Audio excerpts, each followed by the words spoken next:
وله بحوث. علومة يأتي بعد كافي وياسين، وبالتالي هو يعترف أنهم من أسلاف المسرحيين، ومثلهما يستفيد من فن المداح، لكنه تميز عليهم بجهد تنظيري عميق لما اسماه المسرح الصلبي. حضرها قناصل وسفراء وابناء عائلات كريمه في بيروت وابناء عائلات اجنبيه، غير ان الناس ارفضوا عنها. وما قاله النقاش اتاكد منه الان، حاول ان يقول ان المسرح جزيره معزوله، وانا اؤكد لنفسي للاسف الشديد ان المسرح لا يزال جزيره معزوله. ايام نحن كمسرحيين قاعدين بحدود 40-50 شخص، هناك مسرحيون مدعوون الى المهرجان غير حاضرين، مش فارقه معهم، مش ما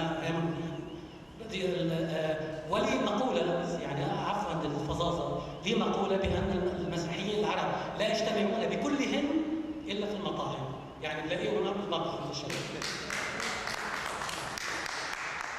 المصطلح المسرحي من خلال ممارستهم للمسرح، بل كان عندهم الدور الأهم في كل تاريخنا من الخمسينيات في النقد المسرحي. وحنا نشوفوا في الخمسينات واش كتب مصطفى كاتب ولا رضا فلقي يعتبر أعمق ما كتب في النقد المسرحي، إضافة إلى كتابات محمد دين.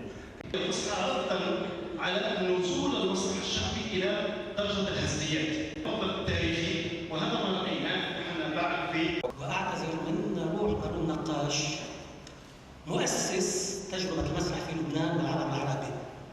يعني العرب حتى هذه اللحظة يرددون بأن مارون النقاش هو مؤسس، حتى نبلش يعني الحكي عن النهد، هو مؤسس تجربة المسرح في لبنان والعالم العربي. وهذا الكلام ليس كلاما صحيحا، لأن العرب ميلون إلى الإطلاق بعد بحوث طويلة وبعد كلام استمر ما يقارب القرن ونصف القرن على الكلام المتكرر على أن مارون النقاش هو مبتدع تجربة المسرح العربي. تبين لنا، حتى لا أقول لي، أن مارون النقاش ذاك التاجر الصداوي حين قصد إيطاليا لكي يشتري أقمشة راح يجيب أدرع من القماش، زلمة شاف أوبرا رجع فيها.